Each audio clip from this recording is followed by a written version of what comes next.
So this next comic has performed at the Comedy Store, the Dojo, and Flappers. And she's currently in the Burbank Comedy Festival with shows Tuesday and Wednesday night. Ladies and gentlemen, please welcome to the stage, Lindsey Loon. Hey guys, I'm Lindsey Loon. So it is crazy times. I've told so many people to be safe. Like, be safe, be safe. It sounds like I'm obsessed with getting them to wear condoms. I'm like a high school health teacher on the verge of a nervous breakdown, just chasing after the kids with condoms, you know? Take this. This one's flavored. It's not bad. Don't ask me how I know. But I'm Jewish and half hillbilly. I'm a Jew, Billy. My father's family is from the mountains of North Carolina, and my mother's is from 5,780 years of Jewish suffering. But it's fun being a Jew, Billy. Shalom, y'all. I do squirrels and bargains, too.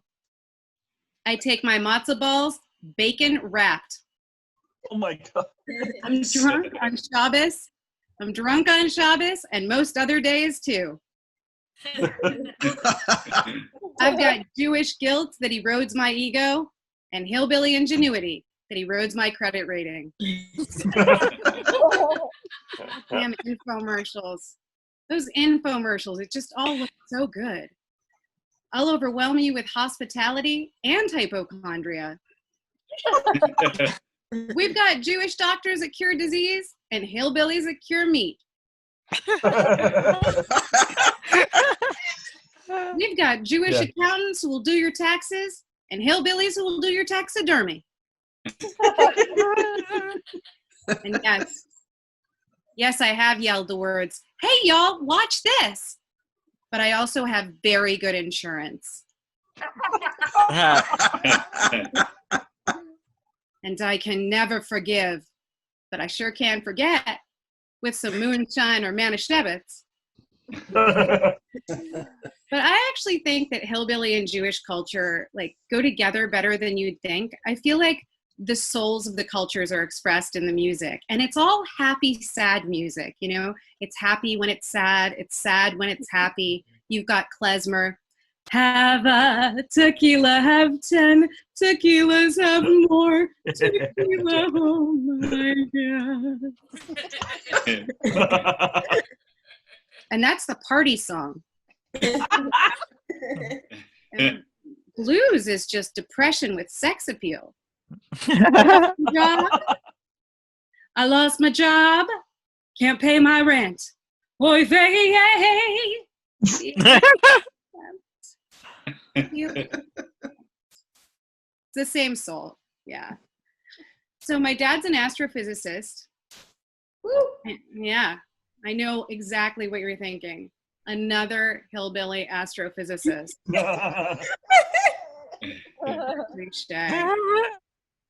But rockets really do answer the hillbilly question. How does that blow up? My dad's work and mine are so similar. I work as a photographer and I act and do comedy, and it's basically astrophysics, you know? I mean, the satellites he works with photograph mysteries of the universe, and I photograph dogs' birthday parties in Los Angeles. In Los Angeles, which is basically our own universe. He does research that transforms human understanding. I do Photoshop that transforms wrinkles and pimples. His work extends to the stars. My work extends to wannabe stars, whose egos implode into black holes of nothingness. We really share the same journey, yeah. My dad's a straight talker. He kind of has his own way of speaking in these small capital letters for emphasis. And he chews his lips like they're running away and he wants to catch them, just like a furious rabbit, you know? And he likes to drop life lessons out of nowhere. So one day he goes, Lindsay, having unprotected sex is like running into traffic with your eyes closed. And Wow. I was so confused. I was like, is this a sex talk or a traffic safety talk? Because I was 12, I didn't need either, but still. And then I realized it's my dad. It's both. Yeah. That efficient. So we had another sex talk 15 years later.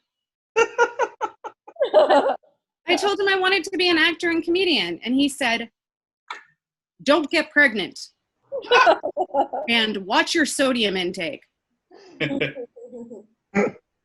So last week I got this tender phone call. Lindsay, I'd like to apologize for your childhood. Oh. When you came along, your mother and I were rank amateurs. I think we've done much better with your sister. Oh. Yeah. Everyone thinks they've done much better with my sister, including a few ex-boyfriends. Yeah. But my dad encouraged me to study Japanese, and I lived in Japan for years. And one day I'm at the public bath, and everybody's naked together. And there's this old woman, like in her 90s, and she's just staring at me up and down. And she says, 本当に白いですね. You really are white.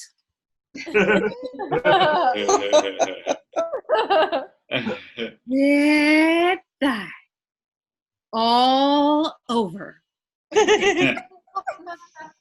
So that was my first Me Too moment.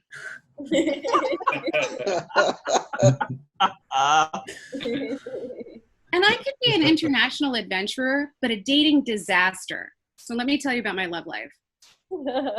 I'm dating a guy named Mike, and we've been on and off for 4 years. That's like a degree majoring in non-commitment with a minor in despair, you know? And I feel kind of bad talking about him, but he and I actually discussed it, and he wants you to know that he's a good enough guy that he's okay with my talking about him in shows. He's just not a good enough guy to be here.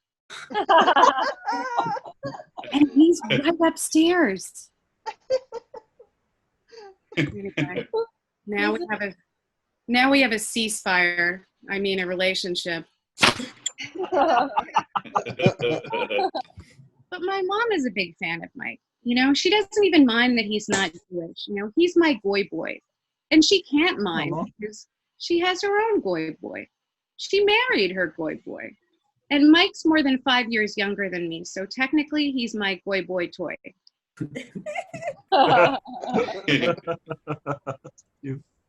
But Mike and I are so different, you know. I'm talkative and social, and he's quiet. He doesn't say much. But when he does, it's really mean.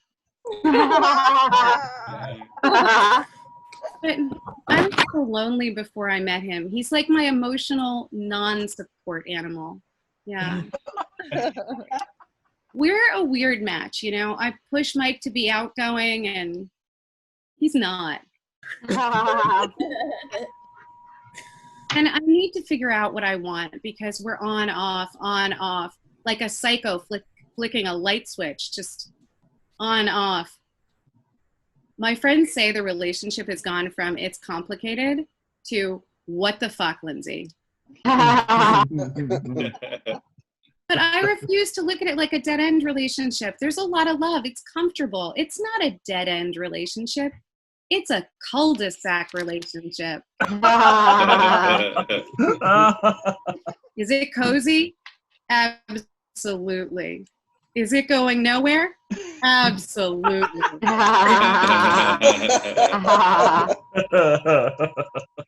Well, my Southern granny gave me some advice. She said, Lindsay, just find yourself a man that you don't want to kill every day. You're still going to want to kill him most days, honey, but every day is bad. True quote. That is verbatim what she said. Yeah. So, but I really think that looking at us breaking up and getting back together, what she really wanted to say was, what the fuck, Lindsay? But I've got a plan. If things get too bad with Mike, I'll just set him up with my sister. Yeah.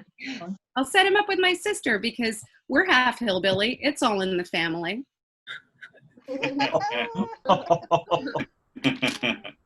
So it turns out I'm on an FBI watch list. It turns out I'm on an FBI watch list. At least that's what my Jewish mother thinks. I'm a photographer, and my website is iliketoshootpeople.com. I thought good marketing. My mother thought Guantanamo. Yeah. It's a what the fuck Lindsay situation. But it's a real site, though. You know, I like to shoot people. And it's a true story. My mom actually was worried about my coming back into the country. But look, I mean, of course I'm not dangerous. Like, first of all, don't go crazy. I don't love to shoot people. I just like it. And second of all, who advertises being a murderer? You know, if Ted Bundy would probably still be out there if he had a t-shirt that said lady killer. Or you bring the beer, I'll bring the corpse. Oh, God. Definitely would have caught him. So, wouldn't have caught him. So I lived overseas for about 10 years, and I spent time in Japan and Australia, some time in New Zealand. And my dad said, damn it, Lindsay, pick a place. It looks like you're running from the law. But my dad had nothing to worry about. I wasn't running from the law. I was running from being a grown-up. I still am. I just move less. But when I was traveling, I met a lot of expats that were clearly running from something, like not friendly, bad breakup, you know, well-funded and mysterious, identity theft. Moving fast and traveling light, murder. They love to shoot people. My mom really hates my website name. But she's a toughie. She's not neurotic Jewish. She's Mossad Jewish. And, wow. Yeah. And she thinks that like remembering our brutal history is really important. So in Eastern Europe, there were these things called pogroms. And villagers would get angry and go into Jewish neighborhoods and burn things, steal things, murder. There's no joke. It's just human misery. But my mom takes this dark thing and makes it life-affirming. So now anytime something bad happens, she says, so it's not a pogrom. Everything. Mom, someone stole my laptop. So it's not a pogrom. I broke my ankle. So it's not a pogrom. True story. I called her from the emergency room. Mom, I broke up with Mike again. What the fuck, Lindsay?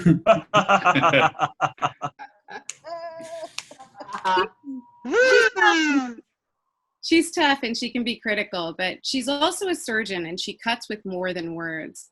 So she did surgery on herself without anesthetic. Yeah. She wears those sunglasses like for people with cataracts, you know, after surgery, the wraparound kind. Not for medical reasons. Yeah. She just thinks they look cool. She looks like the Terminator. I figured out Arnold Schwarzenegger is her spirit animal. But her mother was from Eastern Europe, and my grandma was opinionated. She used to comment on my life a lot, kind of weigh in. And she had this saying from the old country that she loved to say, and it translated as, you're going to die alone with no friends, and no one will ever love you. And the first time she said it to me, I was like, Grandma, it's my birthday. Yeah. And I'm 5 years old. That's a true story, except I lie about my age because I was 4. But I don't want you guys to think I was too young or anything, because I handled it. You know, I took her commentary well. I faked my own abduction 7 times. So we'd go shopping and I'd hide in like the clothes racks and sort of peer out, and I'd watch as the mall cops would come and then the real cops would come. It was good fun. Yeah, I enjoyed it. But she was really gorgeous. You know, she had these big cheekbones and these puffy lips and these eyes like blue lasers. And she said, "Lindsey, I was the beauty of the village." And I thought, I believe it, because you weren't the charmer. Thank you, guys. I'm Lindsey Loon. All right, one more time for Lindsey Loon. Yay!